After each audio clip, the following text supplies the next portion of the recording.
Estimados alumnos del curso de Lógica 1, bienvenidos a la nueva lección en la que vamos a revisar lo correspondiente a la actividad número 4, que sigue siendo parte de esta misma semana. Entonces vamos a revisar el tema de exposición, explicación y argumentación.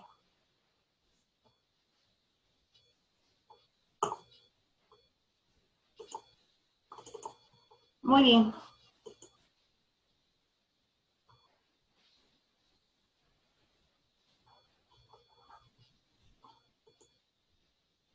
Bueno, pues el tema de esta lección sigue siendo los usos del lenguaje, solo que ahora vamos a ver tres nuevas distinciones sobre el uso del lenguaje que nosotros podemos abordar. Es claro que la que nos interesa acotar en esta lección es la de la argumentación. Entonces, poco a poco nos vamos a ir acercando también al concepto de argumentación. Bueno, para empezar vamos a hacer algunas distinciones que nos van a ayudar en lo próximo a poder distinguir cuando estamos frente a alguna argumentación. Entonces vamos a leer lo siguiente, que dice: hay pasajes lingüísticos que en apariencia pueden ser argumentos, pero a veces son explicaciones. No basta con identificar ciertos indicadores de conclusión, cosa que veremos más adelante en el curso, lo que son los indicadores de conclusión, para distinguir distintos usos del lenguaje que aparentan ser pasajes argumentativos. Para ello es necesario hacer un esfuerzo por reconocer la intención del emisor del mensaje. En ocasiones, en algún párrafo que nosotros podamos estar leyendo, en algún extracto de texto, sobre todo, me imagino, de una especie de texto científico informativo, podemos nosotros ver que se utiliza la palabra ¿por qué? Este es un ejemplo claro de un pasaje lingüístico en el cual la palabra ¿por qué? No indica una conclusión y no estamos frente a una argumentación, sino más bien en algo distinto. La palabra ¿por qué? Está más relacionada con una función explicativa, que es la que vamos a relacionar en esta parte del curso con el indicador ¿por qué? Del lenguaje, que con un argumento. Si bien es cierto que en muchos casos esta palabra funciona como un indicador de conclusión, como por lo tanto, luego entonces, se sigue que, etc., también puede ser que la intención del emisor no sea expresar un argumento sin una explicación. Bueno, aquí hemos aterrizado en una distinción de lo que es el argumento, y en una distinción del argumento y la explicación, ¿no? Son cosas distintas que vamos a ver más detenidamente. Bueno, aquí una cita de Coppicoe que dice que un pasaje, sea un argumento o una explicación, siempre depende del propósito que sirva. Desde este punto de vista, Carl Hempel, en su libro La explicación científica, nos da una acotación de que la explicación depende del carácter informativo explicativo de la ciencia, ¿no? Este es un ejemplo de lo que se puede interpretar estrictamente como explicación. Toda explicación pretende responder a la pregunta ¿por qué? La razón o descripción de un fenómeno. En este sentido, Hempel distingue la explicación como un ejercicio dividido de la siguiente manera. Tenemos una explicación y en ella forman parte el explanando, que es la descripción del fenómeno a explicar, o exposición del fenómeno, y el explanans, antecedentes o condiciones que se suponen dar lugar al fenómeno y enuncia las leyes generales que sustentan el fenómeno, similar a una explicación. Bueno, esto para distinguir una acotación muy específica sobre lo que puede ser la explicación, en este caso para un autor. Nosotros no vamos a utilizar una acotación tan específica de lo que es la explicación, pero nos puede dar una idea de lo que se diferencia la explicación con argumentación, ¿no? Y para esto nos sirve este ejemplo de Carl Hempel. Vamos a considerar, ¿no? los siguientes problemas que se nos han planteado. Parece ser que esto nos deja con pocos recursos para distinguir una argumentación en un lenguaje natural. Entonces, ¿cómo conocer la intención del emisor cuando lo único que tengo disponible es el texto, ¿no? El problema de la interpretación, ¿no? Este es un problema clásico en filosofía, que ahora vamos a ver, también puede aplicar en temas de lógica. Y la tercera problematización es, ¿puedo asegurar que mi ejercicio de interpretación es o no es correcto, ¿no? ¿De qué manera puedo asegurarme que mi ejercicio sea lo más correcto posible?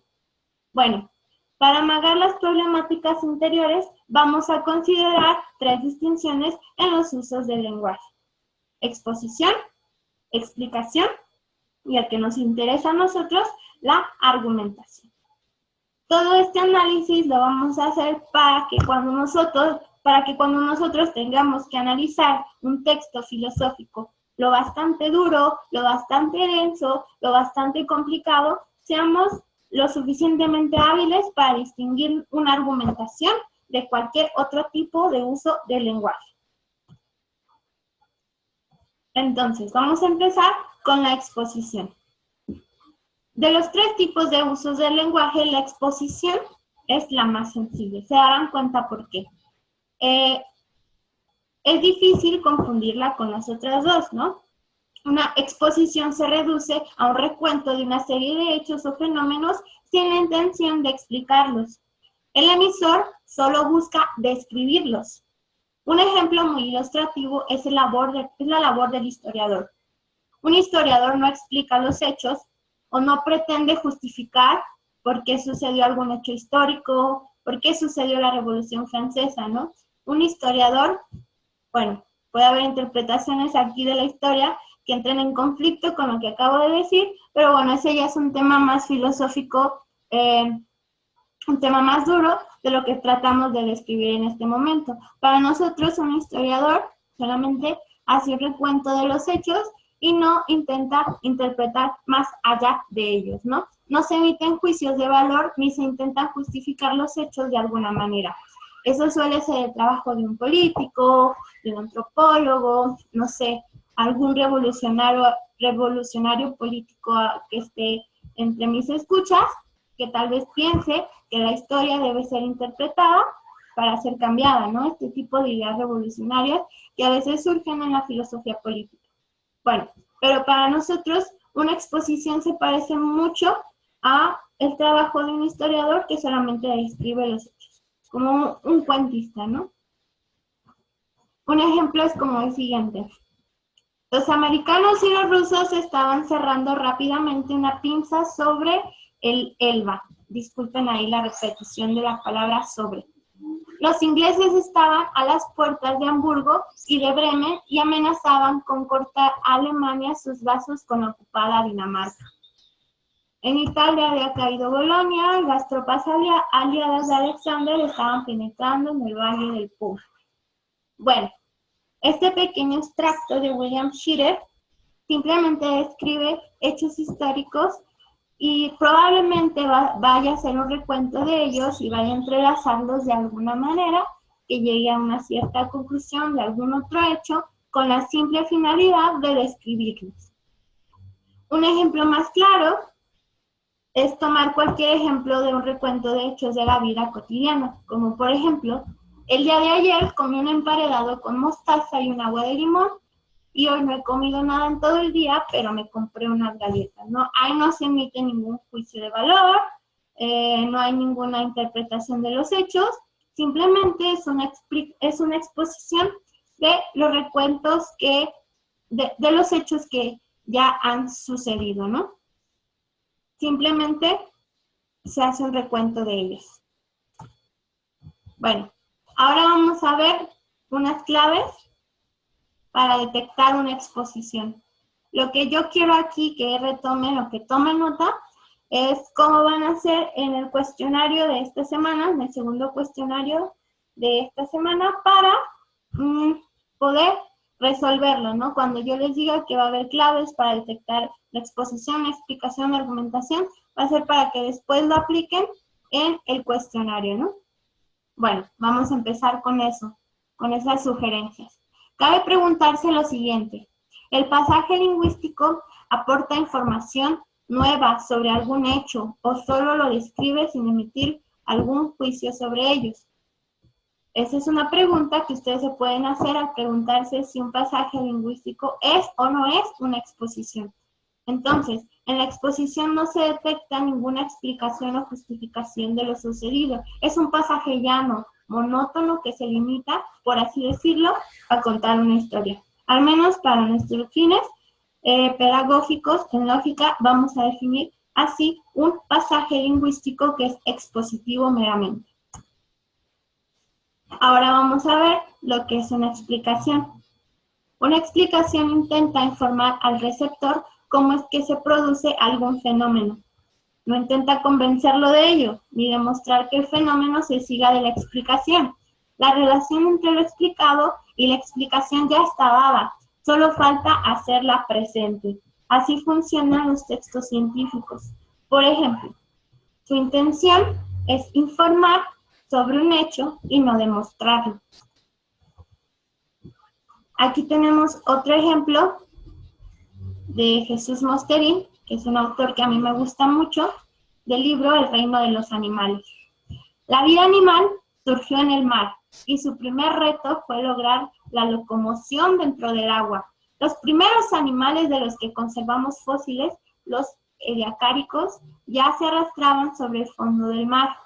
En el Cámbrico surgió la natación, es decir, el movimiento autopropulsado en el agua, sin apoyo alguno en el suelo.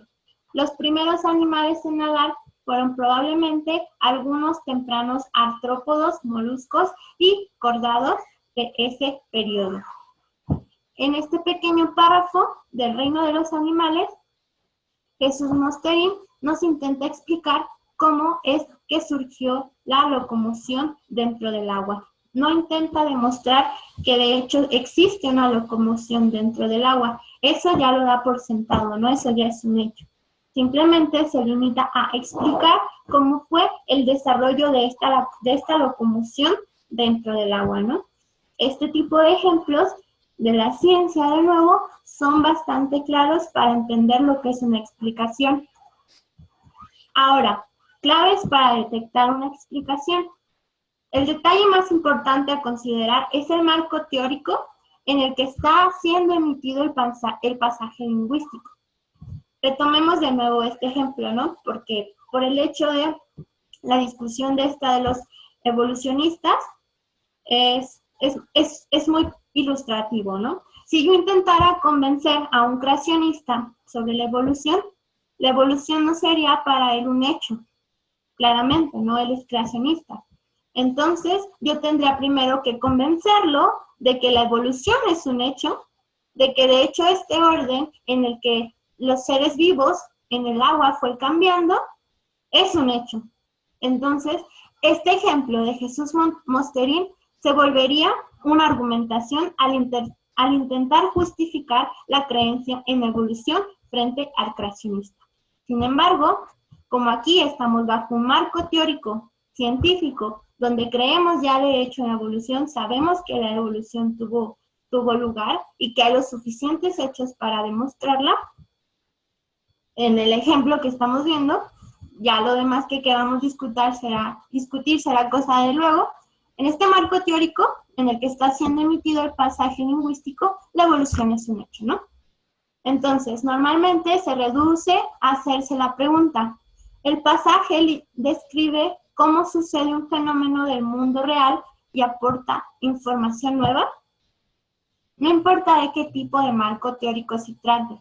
Incluso si hay una explicación bíblica, así como en el ejemplo anterior, si nosotros habláramos con algún religioso y él nos estuviera explicando algún pasaje bíblico y ambos estuviéramos bajo el marco teórico de la creencia religiosa, no habría por qué objetar si de hecho existe un Dios o no, porque nosotros ya lo damos por hecho.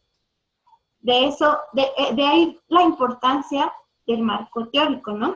Por eso no importa de qué tipo de marco teórico se trate. Si la intención es aportar información nueva sobre algún suceso, entonces estamos frente a una explicación, ¿no? Como en la catequesis se nos explica de manera pedagógica lo que hay en los textos bíblicos. No se nos pregunta si de hecho sucedieron, ¿no? De igual manera, en un marco teórico científico se acepta la evolución como un hecho. Ok, entonces se puede considerar como que este tipo de pasajes siempre expresan una intención lúdica de enseñanza sobre algún tema, ¿no? Creo que es el mejor ejemplo más claro sobre lo que es una explicación, ¿no? Siempre intenta ser lúdico. Y ahora vamos a ver lo que a nosotros nos interesa más, ¿no? Definiremos como argumentación todo pasaje lingüístico, ya sea oral o escrito, que tenga como propósito justificar una creencia o demostrar alguna proposición. Como ejemplo ilustrativo son los pasajes lingüísticos de las matemáticas y el derecho. En las matemáticas siempre hay teoremas por demostrar, incluso aunque solo se utilicen palabras y no fórmulas. En el derecho, cuando se entabla un juicio, la defensa intenta demostrar la inocencia del acusado mediante pruebas, y en esto consiste una argumentación. Nosotros ya sabemos que un argumento está compuesto de premisas y una conclusión, y que las premisas y la conclusión son y deben de ser únicamente proposiciones, y las proposiciones tienen la propiedad de poder ser descritas como verdaderas o falsas. Entonces, vamos a ver algunos ejemplos de lo que es, de hecho, una argumentación. Si los términos y principios generales de una teoría científica sirven a sus propósitos, son innecesarios. Como ya se ha señalado, es decir, si establecen conexiones definidas entre fenómenos observables, se puede prescindir de ellos, puesto que cualquier cadena de leyes y enunciados interpretativos que estableciera tal conexión sería reemplazable por una ley que encadenara directamente antecedentes observacionales a consecuencias observacionales. Y si no sirven a sus propósitos, son sin duda innecesarios. Pero en una teoría cualquiera, o bien sus términos y sus principios sirven a un propósito, o bien no lo hacen. En consecuencia, los términos y los principios de una teoría son innecesarios, ¿no? Aquí las partes resaltadas en negritas intentan resaltar, obviamente, la parte que parece ser la premisa y la parte que enuncia la conclusión, ¿no? Y es muy claro, ¿no? Si establecen conexiones definidas entre fenómenos observables, se puede prescindir de ellos, ¿no? Puesto que cualquier cadena de leyes y enunciados interpretativos y todo lo que dice, ¿no? Y en consecuencia, los términos y principios de una teoría son innecesarios. Cuando nosotros leamos un argumento, aunque no sepamos que estamos frente a un argumento, sobre todo en textos filosóficos que suelen estar más presentes que en cualquier otro tipo de texto, los podemos definir o los podemos detectar cuando nosotros fácilmente vemos una cadena argumentativa, ¿no?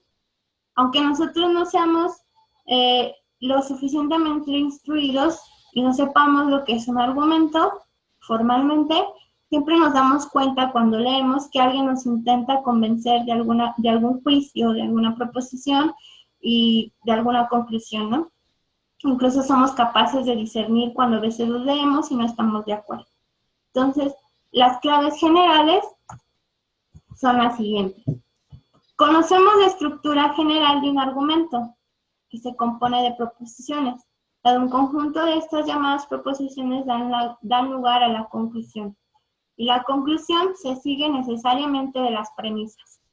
Tener en cuenta que en las argumentaciones del lenguaje natural es muy recurrente que la conclusión aparezca antes de las premisas, que también es un punto importante de considerar.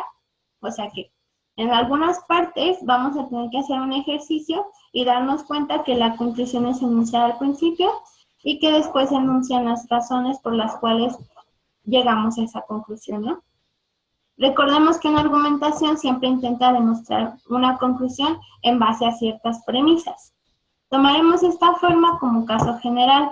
Una enunciación clara y concisa de una conclusión, luego de un afanoso trabajo de llevar al receptor por una cadena de inferencias, son señales suficientes de que el emisor intenta demostrar algo, ¿no?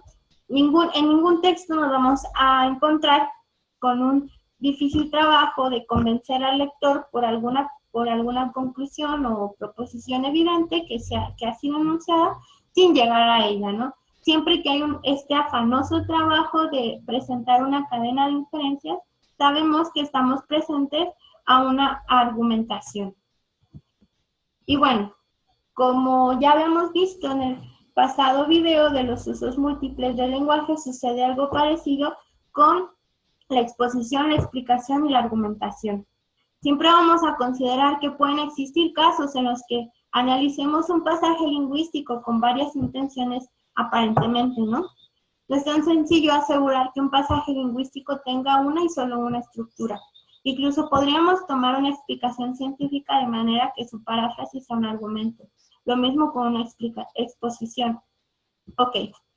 En muchos de los casos, sobre todo sobre la explicación científica, ya hemos visto en el video anterior que una explicación científica era parte de un uso informativo del lenguaje, y que el uso informativo del lenguaje consiste en proposiciones o oraciones de tipo proposiciones, las cuales pueden ser evaluadas como verdaderas o falsas, ¿no? A esto se refiere lo de los usos múltiples del lenguaje, ¿no? Fácilmente una explicación científica puede ser parafraseada para emitir un argumento, ¿no? De la misma manera que decíamos en la diapositiva anterior de Jesús Mosterín, déjenme volver a ella, en la que hablábamos de cómo tendríamos, según el marco teórico, podríamos intentar justificar algún hecho de la teoría de la evolución con algún afanoso trabajo de inferencia, demostrar inferencias al receptor. De esa manera, un texto explicativo científico se podría convertir en una argumentación, ¿no? Y a esto nos referimos cuando hablamos de los usos múltiples del lenguaje en exposición, la explicación y la argumentación. Aquí les presento un ejercicio resuelto de los del cuestionario. Este en particular me llamó mucho la atención porque puede causar algunas confusiones, pero si yo les doy un ejemplo claro de cómo resolverlo, creo que va a ser mucho más fácil y enriquecedor para ustedes, ¿no? Entonces, tenemos este ejercicio.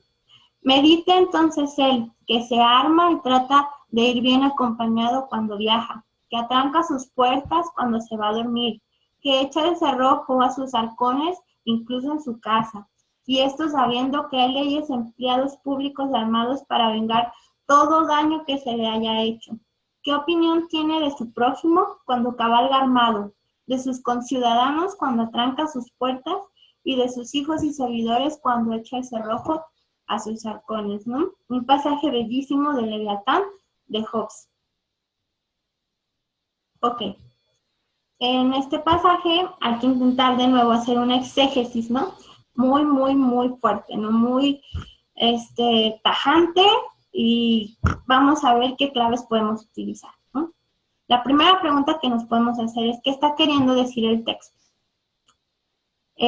Resulta poético leer un pasaje de Leviatán, ¿no? Pero concentrémonos en lo que se expresa. Lo primero que se podría pensar es que es una especie de reflexión, ¿ok? Más cercana a la literatura que a la argumentación. Sabemos que no hay una argumentación, pues no sugiere ninguna conclusión en el enunciado. Si bien sugestivamente podríamos sugerir alguna especie de conclusión, yo lo veo muy difícil, yo lo veo muy forzado, entonces no nos vamos a ir por ese camino, ¿no? No hay palabras que me sirvan como indicadores de conclusión, absolutamente no hay ninguna inferencia, no me está tratando de convencer de nada, ¿no? El pasaje parece más bien sugestivo, reflexivo, ¿no? Como que entra en nuestra mente y nos quiere hacer reflexionar de algo, pero no parece ciertamente, explícitamente, llevarnos a través de una argumentación. Por lo tanto, podemos concluir que no es una argumentación, ¿no? Entonces podemos preguntarnos, ¿será entonces una explicación? Bueno, el texto nos informa de algo, hace un recuento de algunos hechos o describe algún fenómeno. Pues no, al menos en esta parte del texto no hay como alguna mención histórica, un recuento de hechos, no hay para nada algo así, ¿no? Entonces podemos concluir que tampoco es una explicación. Pues lo único que nos queda es que sea una breve exposición, ¿no? Si un texto puede ser considerado una exposición es porque el texto repasa algunos hechos, los ordena, los presenta sin emitir juicios de valor al respecto de ellos. Simplemente es un recuento de hechos ordenados, ¿no? De carácter reflexivo. Y por lo tanto decimos simplemente que es una exposición.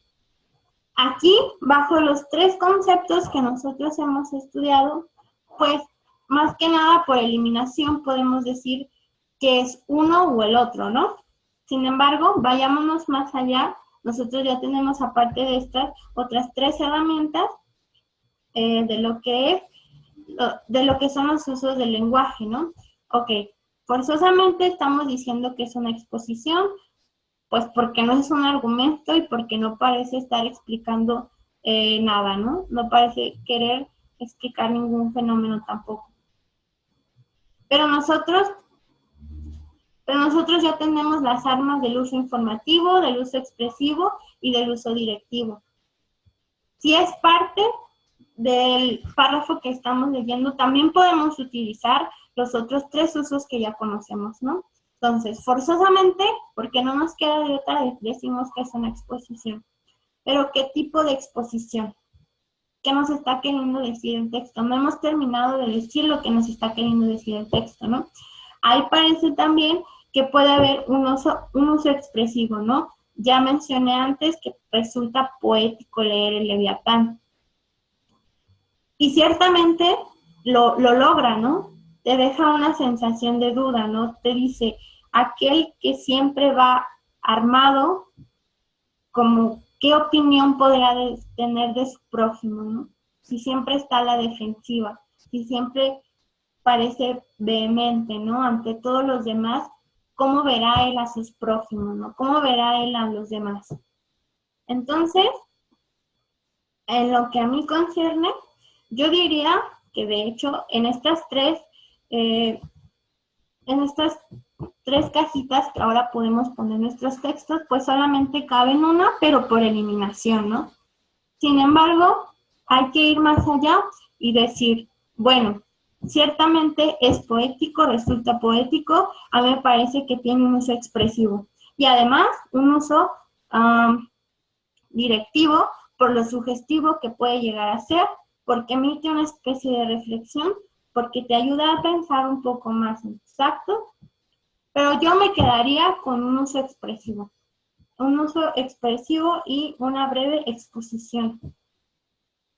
Sin embargo, ya les dije, esto es un trabajo de mucha interpretación, muy duro, entonces lo que puedan rescatar y justificar de cada uno de los ejercicios, siempre y cuando lo justifiquen lo suficiente, será correcto. Entonces, contesten por favor el cuestionario de exposición, explicación y argumentación a partir de las ideas y recomendaciones que hemos tocado ya en esta lección. Utilicen estos mismos criterios, utilicen los criterios del ejemplo anterior y si tienen duda pueden enviarme un correo a través de la plataforma Moodle. Y mucha suerte, un saludo y que tengan muy bonito día.